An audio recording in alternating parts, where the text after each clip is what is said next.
2022 A-Level Physics MCQ question number 34. Figure shows a siphon which is filled with the liquid. The respective heights are marked in the figure. What is the speed V of emerging liquid from siphon at C? Assume that the cross-sectional area of the liquid container is large compared to the cross-sectional area of the tube and the flow is steady and non-viscous.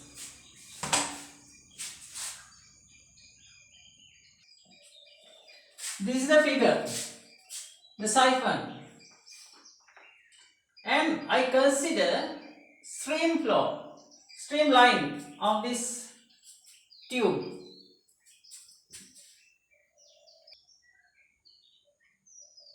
In this question, important things.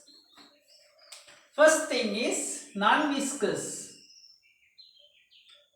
Non-viscous. This is important. We can identify this question is, we can categorize this question because non-viscous means it is not included to the 10th unit properties of matter. Therefore, this is included, definitely included into the second unit, mechanics. There are only two things.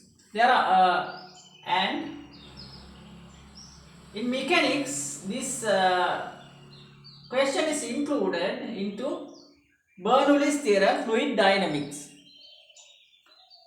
Before solving a question, you have to identify what are the principles used for the question and which part is included to the question. And due to non-viscous, this is we have to apply the principles of fluid dynamics. There are only two principles. There are only two equations and two principles. First one is the continuity. Equation of continuity: A1 V1 equals A2 V2. This one equation. The other one is Bernoulli's principle: pressure plus potential energy half rho V squared plus rho GH equals K, or P1 plus half rho V squared plus rho GH1 equals P2 plus half rho V squared V1 squared plus rho GH1 H2. We can apply Bernoulli's theorem at 2 points along a streamline. Along a streamline, we can apply this principle. The other important point is cross-sectional area of the tube and the flow is steady, and cross-sectional area of the liquid container is large. Cross-sectional area of the liquid container is very large. That means compared to the cross-sectional area of the tube, when we compare this cross-section, if this is A1 and cross-section is cross-section of the tube is A2, A2 is very small or A1 is very large compared with A2. Therefore, when fluid comes out from point C, the liquid level, the velocity of the liquid level comes down, can be considered, or we can ignore the velocity of the liquid level in the container. We can ignore this velocity. We can ignore this velocity. We can only consider the velocity at C. The velocity at C. These are the important points.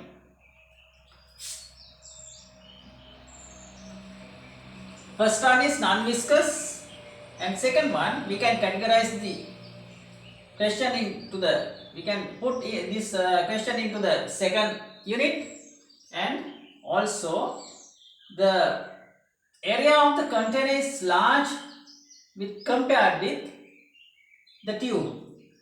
That is also important because we can omit the velocity of the liquid level downward. We can omit the velocity of the liquid level. Now I can apply the Bernoulli's theorem at this, I consider this is B, point B. This point is B, and also point C.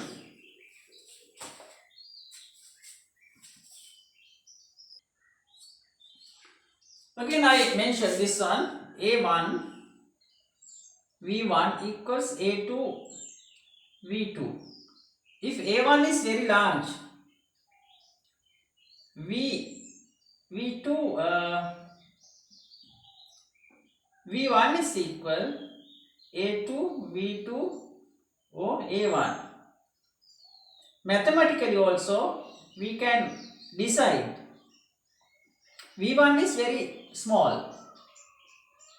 This is V1. V1 is equal A2 V2 over A1. When A1 is very large, what will be happen? This total quantity goes down. That means we can ignore the velocity of V1 velocity. We can ignore V1.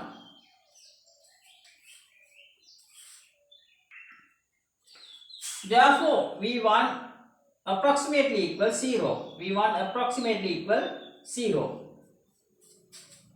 V1 approximately equal 0. Right, now I apply the Bernoulli's theorem according to the fluid dynamics. This is point B. Along this streamline B to C, I apply Bernoulli's theorem. Pressure at B, P naught plus half rho V squared means pressure at velocity at B is 0 plus the potential energy relative to the 0 potential level is rho G H mean H2 plus H3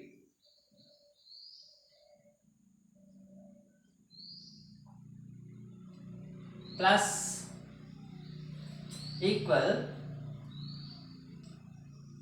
pressure at C also P naught.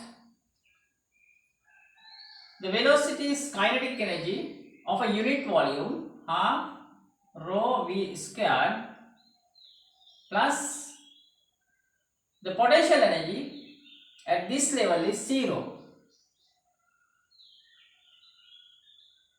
Therefore, P naught plus rho G H2 plus H3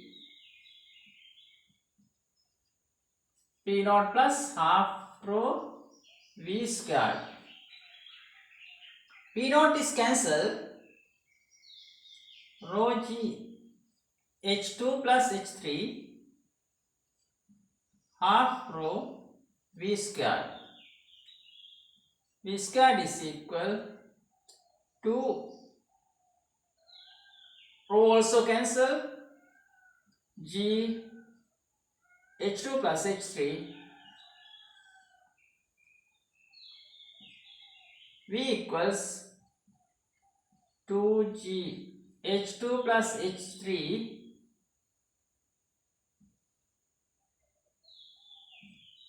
root. This is the answer. Answer is fourth one.